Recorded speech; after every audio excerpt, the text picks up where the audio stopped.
karena saya lihat perkembangannya dia maknanya ya pemahaman dia tuh meningkat tajam. Dia ngerti sekitarnya tuh dia ngerti banget. Tapi pelafalannya ketinggalan. Nah, itu jadi kita harus bantu dengan medianya apa ya supaya antara yang dia ngerti sama yang dia ungkapkan itu yang ini kan sekarang jomplang banget kan.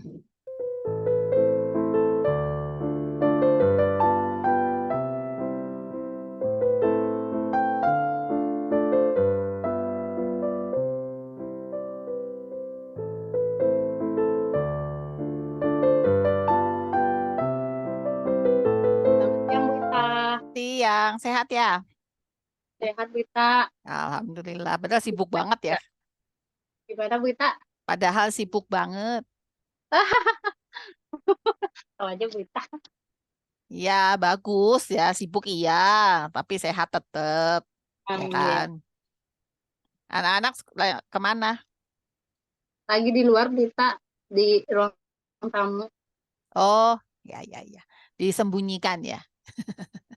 Hai. Yang bersembunyi ibunya. Iya, betul. Ini lucu ya, siswa sekarang ngambek nggak ada teman main ya. Iya. Kalau dulu kan dia lihat orang tuh sebagai kegunaan, bisa bantuin saya apa, bisa ngambilin saya apa gitu. Kalau sekarang ini lebih ke temenin aku dong, jadi emotionally itu dia cari. Nah, itu sesuatu yang susah diukur, tapi buat komunitas anak autis tuh perkembangan yang positif. Kalau kita memang mau mereka bermasyarakat ya, artinya dia nggak puas cukup dengan dirinya sendiri gitu loh, ya kan? Dia nyari terus apa namanya ekspresinya juga berubah. Kalau dulu dia kan nyerang orang ya, kakaknya dia pukul, bundanya dia pukul. Sekarang dia ke kasur, mukul karena bete, gitu kan.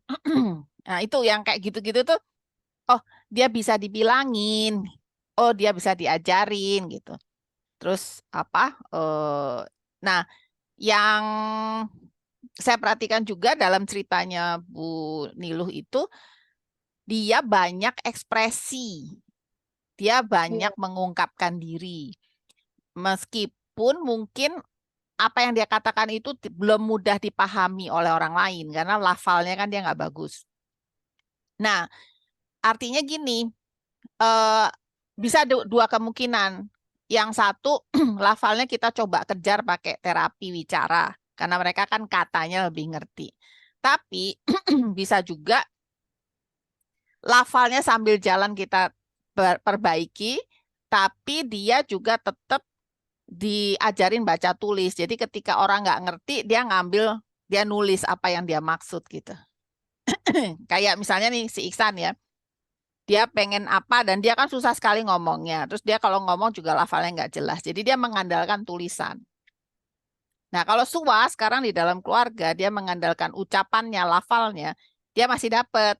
Karena bapak ibu sama kakaknya masih bisa paham.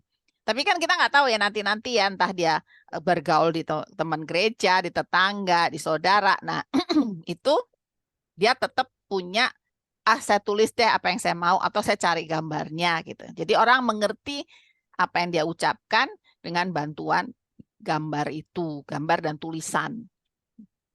Karena kan ya kayak kayak kalau orang yang memang tunawicara ketika mereka belajar berbicara kan juga lafalnya kan sengau, nggak jelas gitu ya.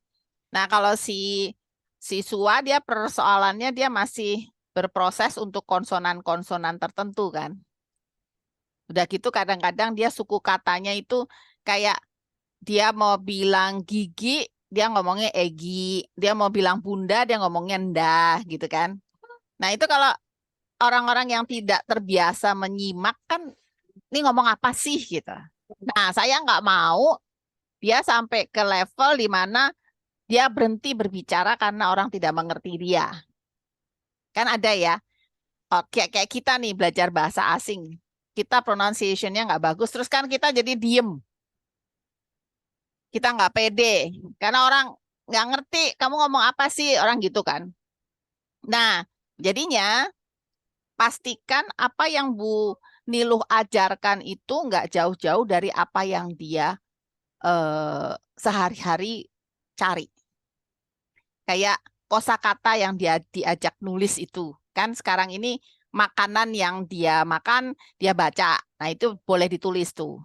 Jadi misalnya nih, dia kepengen makan jengkol, dia nyari, dia nggak bisa ngomongnya, dia ngomongnya engkol-engkol gitu kan. Nah, kalau dia bisa nulis jengkol kan orang jadi, oh kamu nyari tadi ya kita makanan yang ini gitu. Jadi semua happy. Itu saya membicarakan proses yang nggak selesai sebulan 2 bulan loh ya. Itu bisa terus-terus. Cuman karena saya lihat perkembangannya dia maknanya ya pemahaman dia tuh meningkat tajam. Dia ngerti sekitarnya tuh dia ngerti banget. Tapi pelafalannya ketinggalan. Nah, itu jadi kita harus bantu dengan medianya apa ya supaya antara yang dia ngerti sama yang dia ungkapkan itu yang ini kan sekarang jomplang banget kan. Antara yang dia pahami ya, reseptif bahasa reseptifnya itu sama bahasa ekspresifnya itu kan bedanya jauh. Nah, saya mau bantu bahasa ekspresifnya kita tambahin bukan hanya mengandalkan ujaran. Karena omongannya dia itu nggak terlalu jelas. Cuman maknanya konteksnya bagus banget. Kayak ini. Oh ya, terus kan ini ada ya Bunda kejadian dia lagi kejadian makan sama-sama. Semua punya nasi di piring masing-masing, tapi dia nggak ada. Terus dia teriak, aci, aci gitu. Ajarin untuk mengatakan tanpa teriak. Ngomongnya yang bagus, aci, nasi. Nggak usah teriak-teriak, nggak usah kenceng-kenceng. Kalau kamu teriak, Bunda nggak kasih. Gitu. Sehingga dia tahu, oh aku nggak perlu teriak ya. Aku ngomong biasa, aku dapet gitu. Jangan sampai kecolongan. Karena mereka tuh cepet banget. Cepet banget. Sekali dua kali mereka melakukan sesuatu, terus mereka dapat sesuatu positif. Mereka lakukan lagi, teriak-teriak terus. Capek deh. Tekan lonceng, tekan subscribe, dan kita jumpa lagi setiap Selasa dan Jumat. Bye.